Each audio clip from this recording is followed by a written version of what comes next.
It is important to start your workout in the right frame of mind, breathing correctly. The easiest way to do this is by chanting Om. Sit in any comfortable cross-legged posture on the ground, close your eyes. Breathing normally, push the air down to your stomach. Ideally, your chest shouldn't move at all. Now breathe in deeply and exhale with the Om sound.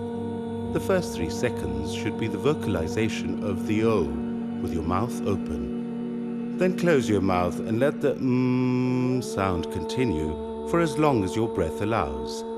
You should feel a deep vibration running through most of your skull. Repeat thrice.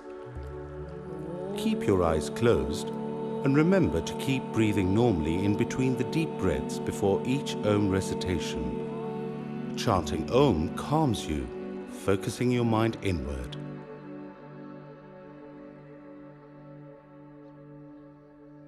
Back asanas.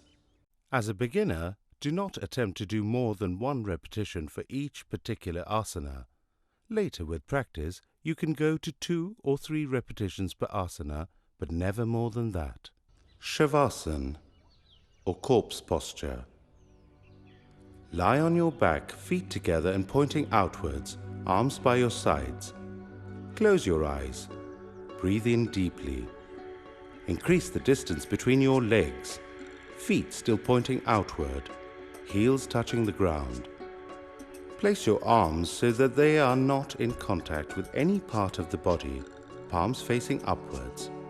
As you exhale, attempt to release all tension in the body. Visualize your body and consciously relax every part of it.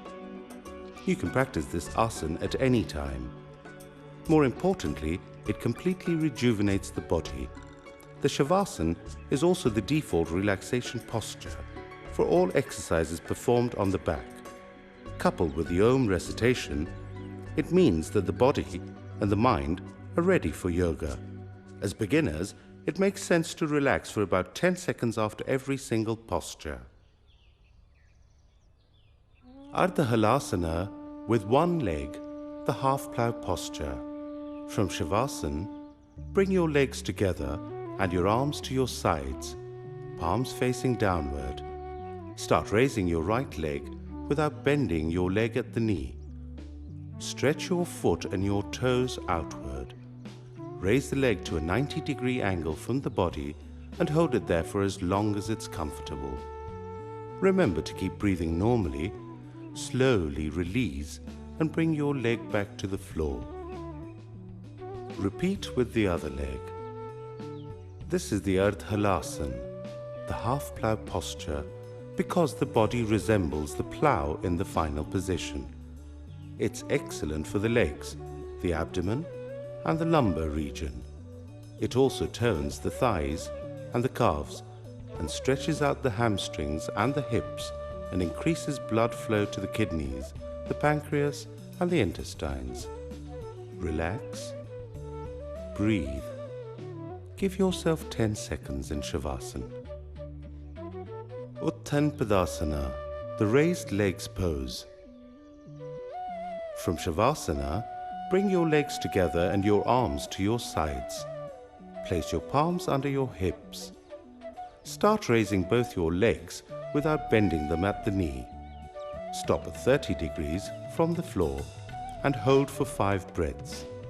Similarly, stop at 60 degrees and finally at 90 degrees from the floor.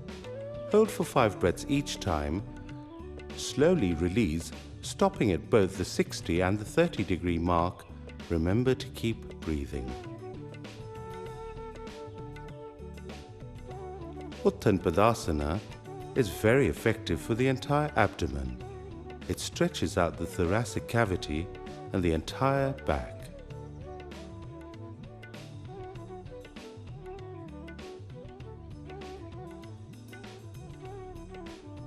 Ardha Pavan Muktasana with 1 leg, the leg lock pose. From Shavasana, bring your legs together and your arms to your sides. Bend the right leg at the knee. Bring the thigh as close to your abdomen as possible. Bring both arms around the right leg, locking your fingers just below the knee joint. The other leg remains straight, still on the ground. Keep the foot relaxed. Press the thigh into the abdomen. Slowly release in the reverse order. Repeat with the other leg. This asana is excellent for indigestion. It's a great stretch for the abdomen, the hips and the thighs, leaving the lower body turned and supple. It helps in relieving back pain and has a substantial impact on the pelvic joint. You'll already have started to notice that the exercises seem to occur in pairs. Most exercises are complementary, reversing the muscular stretches of the previous exercise, working on the complete set of muscles for each body part. Setu Bandhasan, the bridge pose. Bring your legs together and your arms to your sides. Now slide your feet towards you, as close to your buttocks as possible, with the soles remaining on the ground so that your knees are pointing towards the ceiling. Grasp each ankle with a respective hand. Leaving your soles flat on the ground and holding onto your ankles, lift your pelvic region off the ground while breathing in. Tuck your shoulders in. Make sure that you're well balanced. Once in the final position, breathe normally. Hold for as long as comfortable. Exhale and slowly return to the ground. Stretch your legs and relax. This is an excellent workout for the muscles of the back and the hamstrings. Because it directs blood to the brain, it's very effective for combating depression, stress, and insomnia. Kati Vakrasana, the spinal twist on the back. From Shavasana, bring your legs together and your arms to your sides. Place your arms along the line of your shoulders perpendicular to the body. With a distance of about 2 feet between your feet, raise your knees and leave the soles of your feet on the ground.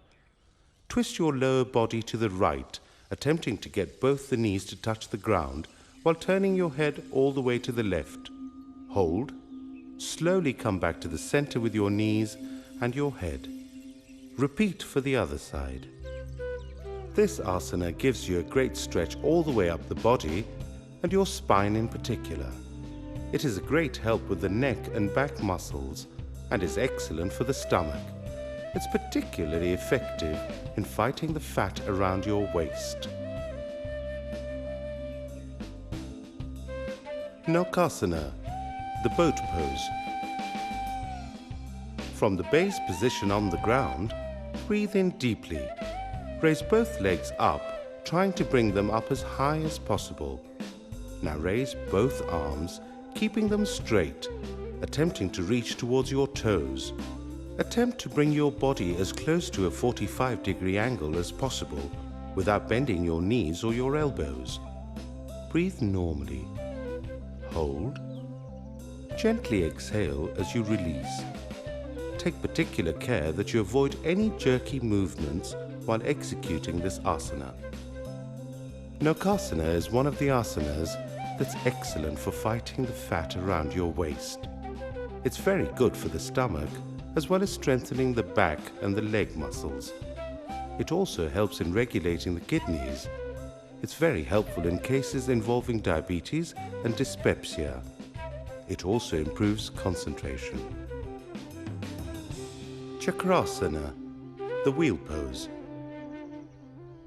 While lying on your back, bring your knees up and your feet as close to your buttocks as possible, the soles of your feet on the ground. Spread your legs so that they are shoulder width apart. Lift your arms, bend your elbows, and bring your hands to the ground so that your fingers are touching your shoulders, your palms on the floor. Breathe in. Slowly, using the force of your hands and legs, push yourself up until your body is fully extended in an inverted U and you are standing on your toes.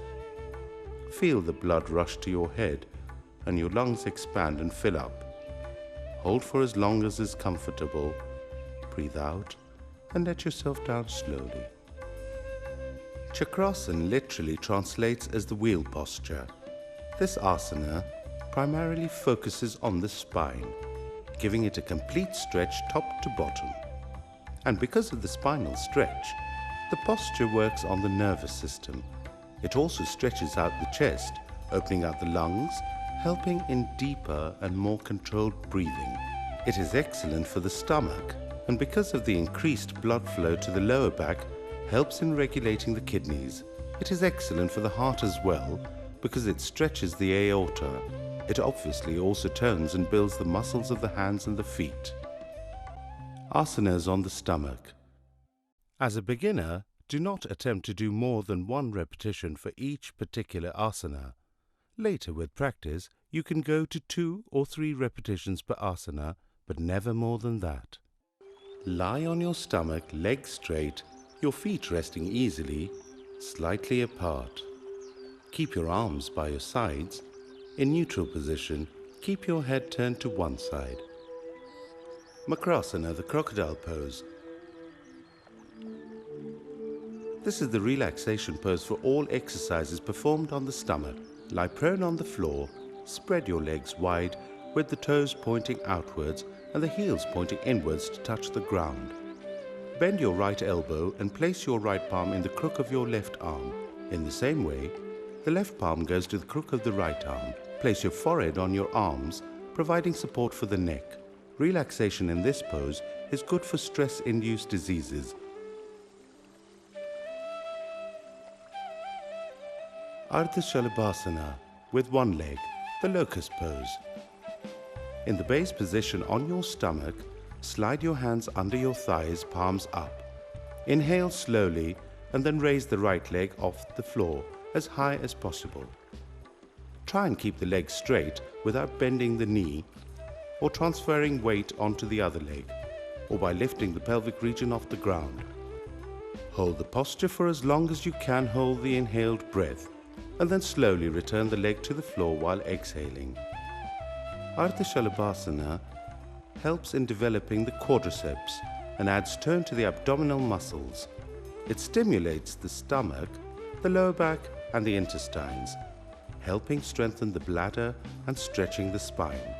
Remove your hands from under your thighs and place the arms alongside your body. Turn your head to the side and rest.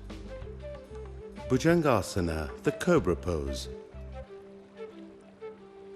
Turn your head so that your chin is on the ground. Bring your arms to your side, close to your body, with your hands by your chest. Bring your legs together. Inhaling slowly, raise your head. Hold this first position. Your chest should be off the ground, but not excessively so. Always remembering that your hands are there to provide support. Avoid the temptation to transfer all your weight onto the hands. Hold, relax, return to the neutral position. For the slightly more advanced variant, start the same way. This time, however, raise your head and chest as high as it will go. Keep your buttock muscles tight to protect your lower back. Your pelvis should remain on the floor. Hold and then let yourself down gently.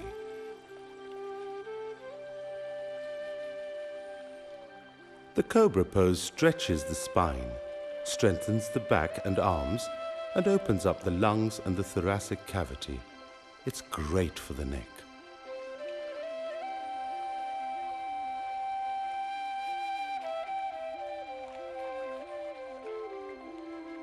Dhanurasana, the bow pose. While on the stomach, place your chin on the floor. Exhale, raise your legs and bend your knees, bringing the legs closer to you, and reach back, grasping the right ankle with the right hand and the left ankle with the left hand. Inhale. Slowly rise up, pulling your ankles up and raising the thighs off the floor while simultaneously lifting your chest off the floor. Hold the breath. The weight of your body should be resting solely on your abdomen. Tilt your head as far back as possible. Hold the posture as long as you can comfortably hold your breath. Slowly exhale, bring the knees to the floor, release the ankles, and slowly bring your legs and arms back onto the ground. The Dhanurasana, or the bow pose, because that is what you resemble in the final position, is considered to be one of the best postures in all of yoga. It helps keep an individual in great shape. It restores flexibility to the spine. Regular practice will relieve lower back pain and release tension and strain in the upper back and neck area. The alternating stretching and releasing of the abdominal muscles increases blood flow to this area. It's great for menstrual problems, and it's great for turning the thighs and the buttocks.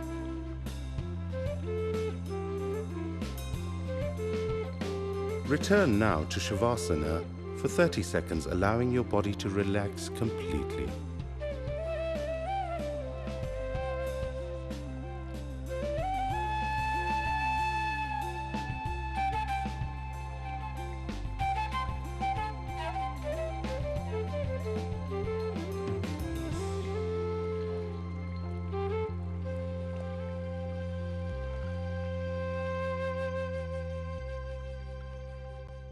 Standing asanas.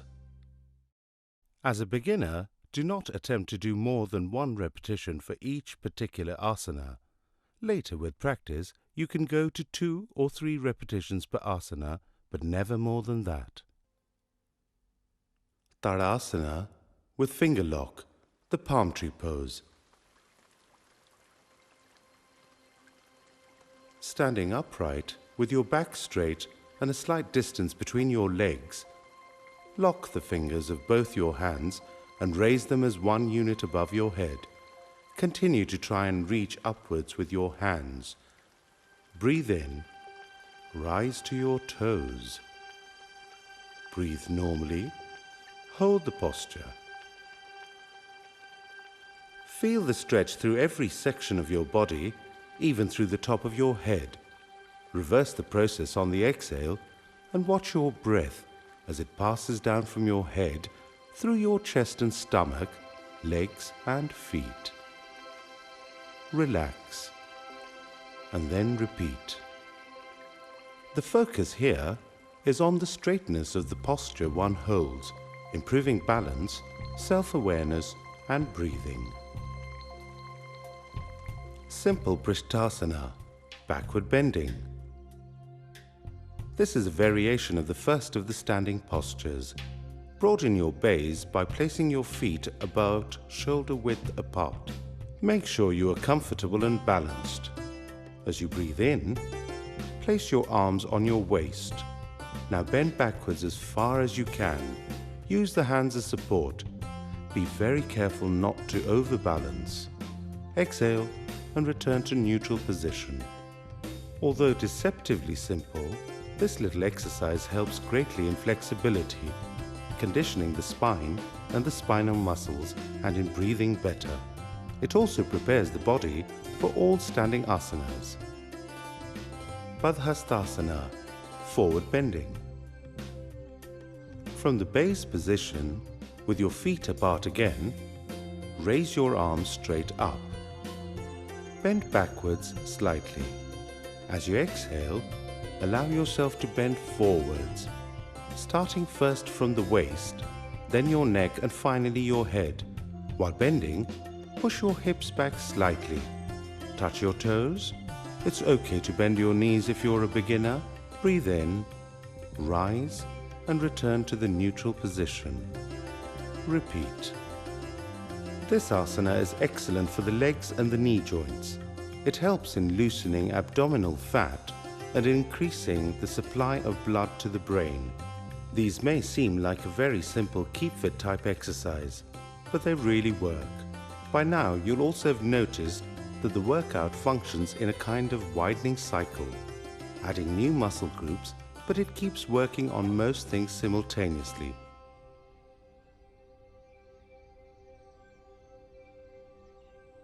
Standing Chakrasana, the wheel pose. Stand with your feet apart and your hands by the side of your thighs, with fingers pointing downwards. Then raise one arm to the side, perpendicular to the body. Turn the palm over. Now raise the hand straight up so that it is by the side of your head. Stretch slightly. Now lean to the opposite side as much as possible until your body makes a smooth curve. Do not bend the knees. Do this while inhaling. Pause and come back to a normal standing position while exhaling. Reverse for the other side. This is a good exercise for the spine, often correcting mild scoliosis. Because of the lateral stretch to the spine, it combats the fat around the side of the waist, your love handles. And because it's not a common stretch for the muscles along your side, it's great for physical fitness. Vrikshasana, the tree pose. While standing in Tadasana, bend the right leg at the knee, raise the right thigh and bring the sole of the right foot as high up the inside of the left thigh as possible. Balancing on the left foot, join your palms together and raise both arms over the head, keeping the elbows straight. Hold the posture as long as you can, breathing gently through the nostrils. Lower the arms and the right leg and return to the base position. Take a moment and repeat for the opposite leg. The major challenge of Vrikshasana, also meaning the tree pose, is maintaining your balance. Yoga believes that the inability to balance oneself is a manifestation of a restless mind. The main benefits of this asana are increased powers of concentration. Natarajasana, Lord Shiva's pose. Stand up straight with your feet apart and your arms by your sides. Bring your left knee up off the ground and fold the leg behind you. Grasp your left foot with your left hand while simultaneously extending the right arm straight out in front of you. Find your balance. Lift your left leg as high as possible using your left arm. You will need to lean forward in order to be able to do this. Breathe gently. Keep your gaze fixed slightly above the horizon. Hold the asana as long as you can and then slowly return to standing position in reverse order. Natarajasana takes its name from one of the dancing postures of Lord Shiva. It helps improve your sense of balance and concentration. The arch formed by the back and stretched leg aligns the vertebrae of the spine, restoring suppleness and easing strain brought on by poor posture. It turns the muscles of the thighs and the lower body. Utkatasana, the squat and rise posture. Stand up straight, your arms by your sides, your back straight and looking straight in front of you. Spread your legs so that they are shoulder width apart and turn both your knees so that the knees and the feet are facing outwards. Lower yourself to the floor slightly by bending your knees. Keeping your back straight, join your hands in a namaste and extend your arms above your head as far as they will go. Simultaneously, lower yourself by bending your knees further, trying to bring your thighs parallel to the ground and keep your back straight. Hold for as long as is comfortable and release the asana in reverse order. Utkatasana is hugely beneficial for the lower body, especially for women. It helps in regulating periods and in combating urinary tract infections. And regardless of gender, it's great for knee joints, the quadriceps and the calves. It reduces fat deposits on the thighs and around the waist and turns the lower stomach. It's also marvelous for turning the butt. Virabhadrasana, the warrior pose. Spread your legs until there's a distance of about 4 feet. Turn your right foot about 90 degrees to the right, making sure the entire foot is on the floor at all times. Turn your body to the right. Make sure that the left foot remains in the same position and doesn't turn with the right foot. This is a common mistake. Bring both arms in front of you, join them in a namaste. Raise your joint palms above your head. Slowly bend the right knee until the thigh is parallel with the floor. Ideally, the knee should be either behind or directly over your ankle. Then while holding the posture, attempt to lean as far back as you can. Hold, remember to breathe, straighten up, bring your joint palms back down, release, repeat with the other leg. This is known as Virabhadrasana, the warrior pose. It strengthens the legs and the arms, as well as improving balance and concentration.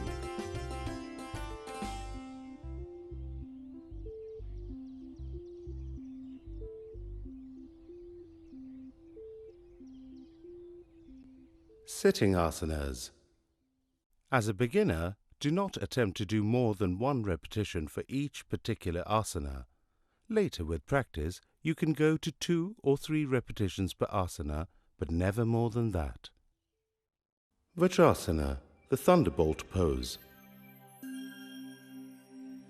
Vajrasana is the base position for most sitting postures. This is how you sit in Vajrasana. Begin by sitting back on your heels and placing your knees, legs and feet together. It's important that your heels do not touch. If they do, it means that your entire body weight is being placed on your ankles, which is not good for them. Place your palms on your knees and keep your back straight.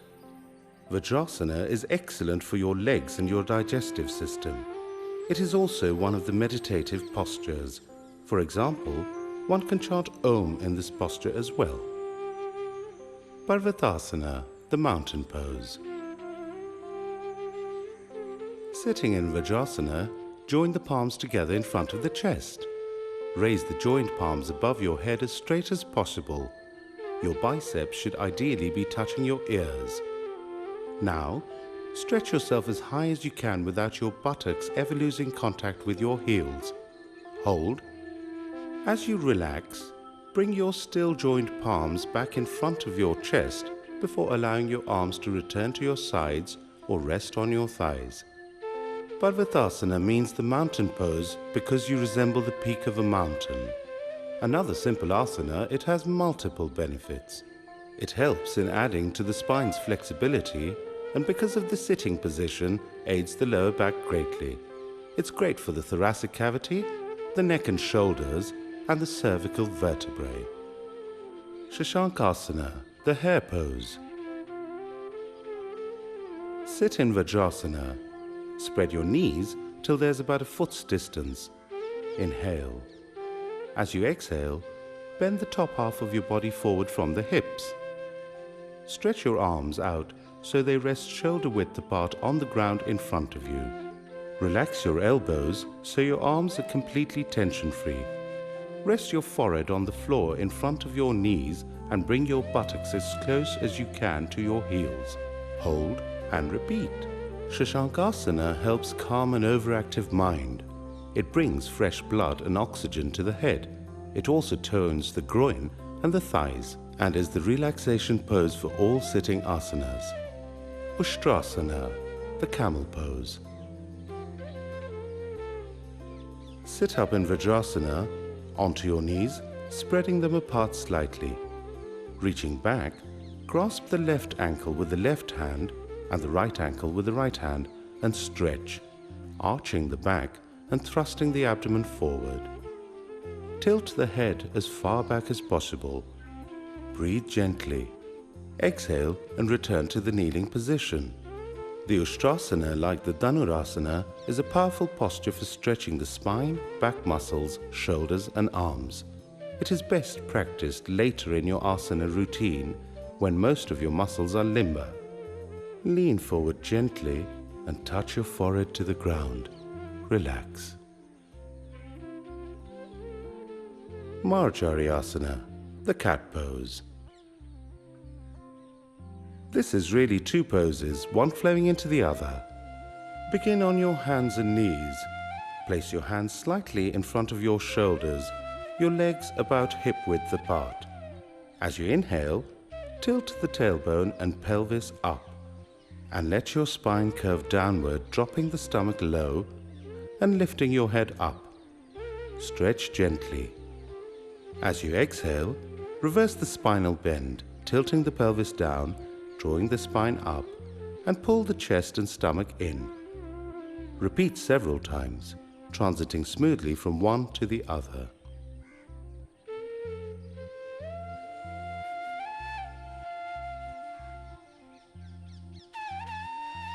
This asana is excellent for all-round spinal health.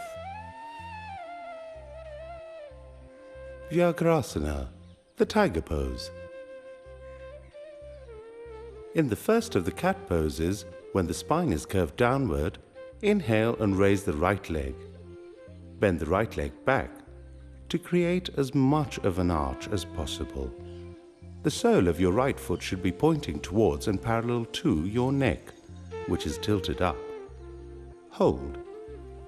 Exhale and slowly bring the leg back into position. Vyagrasana means the tiger pose. It's excellent for both the abdominal muscles and the spinal nerves. It is also very good for relieving sciatica. This posture, along with the cat pose, is very beneficial for pregnant women and new mothers. This is because they are the easiest asanas to perform. Please do ensure that you check with your doctor before attempting them.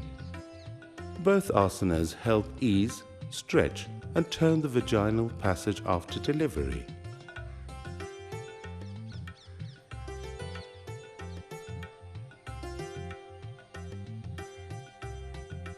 Yoga Mudra, the attitude of psychic union. Sitting in Padmasana, the lotus pose, or in a simple cross-legged posture, or even in Vajrasana, lock your fingers together behind your back so that they form a single unit.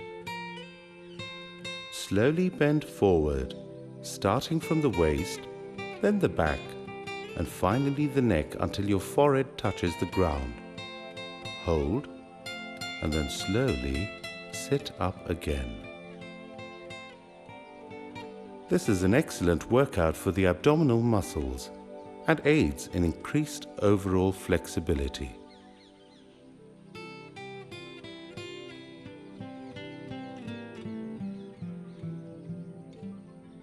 Vakrasana, the twisting pose. Sit erect, your legs stretched out before you. Slowly fold your left leg at the knee and place the sole on the ground near your right knee. Place your left hand behind you, the palm on the ground at the distance of about 9 inches from your back, your fingers pointing backward.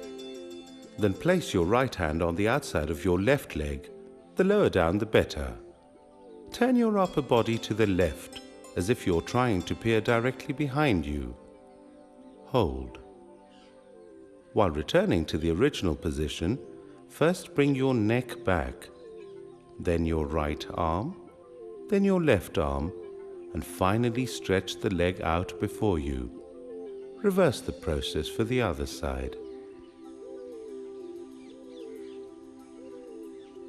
This helps in increasing the elasticity of the spine, digestion, and aids the central nervous system.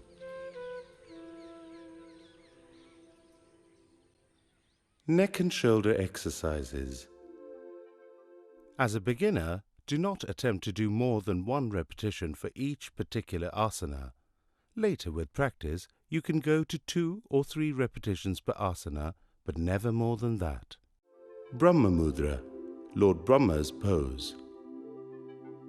Sit in any comfortable cross-legged pose on the floor and keep your spine as straight as possible. Taking care not to strain your neck and avoid jerking your head in any direction, slowly turn your head as far right as it will go. Bring back to the center. Now turn left and bring your head back to the center. Now look upward.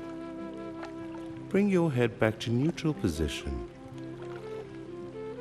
Look down and bring your head back yet again. Repeat. This asana takes its name from the Hindu deity Brahma, the creator, who possessed the ability to see everything. This entire series of exercises is designed to create suppleness and strength in your upper back, specifically your neck, which often suffers from bad posture while sleeping or while awake. A substantial part of our lives now is spent either in front of the computer or watching television, as a consequence of which the neck is under constant strain. Shoulder rotation. Place your palms on your shoulders.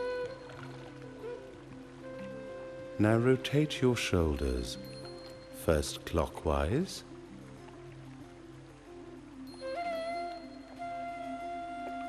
and then anti-clockwise. Try and ensure that your elbows touch lightly at the apex of every rotation. Take care not to strain or move any other part of your body. Finger lock and stretch. Raise your arms above your head. Now lock your fingers like Tadasana, stretch upwards and release.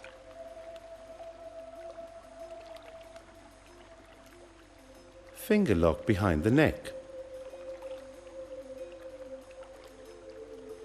This is how you lock your fingers.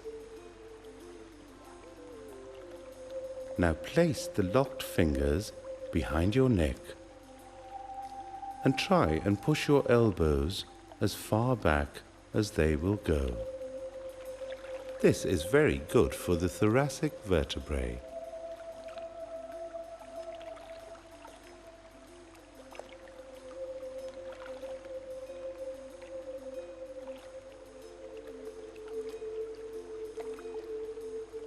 Arm stretch. Bring your hands up in front of you. Now take them out to the sides. Slowly force your arms back behind you. Go as far back as is marginally uncomfortable. Release by bringing your arms back to level to your shoulders, then in front of you, and then back to your sides. Regardless of what we do, however careful we are, the neck and the shoulders always get ignored. Yoga is one of the very few exercise programs that devotes so much time and such specific focus to the neck, the shoulders and the upper arms. You are not just going to look better, you're going to feel a lot better. Pranayam. As a beginner, do not attempt to do more than one repetition for each particular asana. Later with practice, you can go to 2 or 3 repetitions per asana, but never more than that. Kapalbhati, rapid exhalation. Make sure that you have not eaten for at least a couple of hours before carrying out this breathing exercise. Sit in any comfortable cross-legged pose, breathe in, then, with a short, sharp contraction of the lower abdominal muscles, expel air out of the nostrils. Then totally relax the abdomen, allowing yourself to inhale. Repeat in rapid succession. If you're doing this for the first time, don't attempt it more than 5 times. Eventually, over time, you should aim for at least 10 exhalations per inhalation.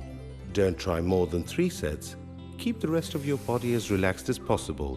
This is a pure detoxification exercise. Anulom Vilom, alternate nostril breathing. Fold the index and the middle finger of the right hand inward and extend the thumb and the little finger. Seal the right nostril with the thumb and breathe in through the left nostril. Hold your breath for a beat. Transfer the fingers, blocking the left nostril with the little finger and breathe out through the right nostril, attempting to take as long exhaling as you did inhaling.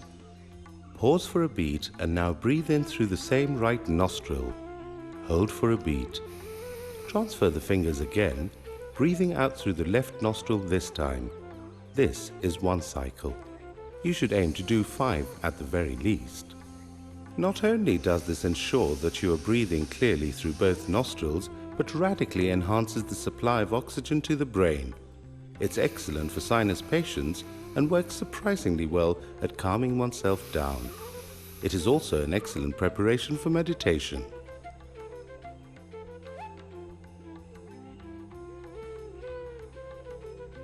Bhramri, the humming bee breath.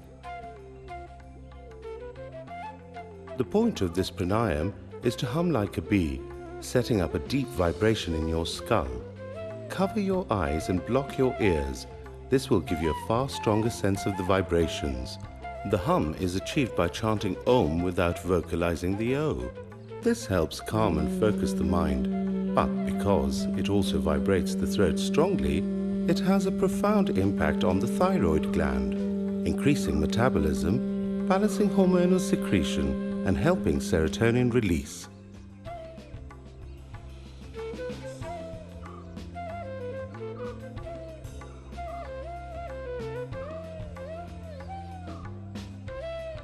Pranayam exercises help prepare for meditation. They improve concentration, reduce stress, exercise the heart and the lungs, and tone the nervous system. But always remember, that their true potential is realized when the body has been through the asanas first. The workout is now almost complete. Because yoga functions in a cyclical form, overlapping and building on each successive exercise, working on the body exhaustively, we return to where we began, Om chanting.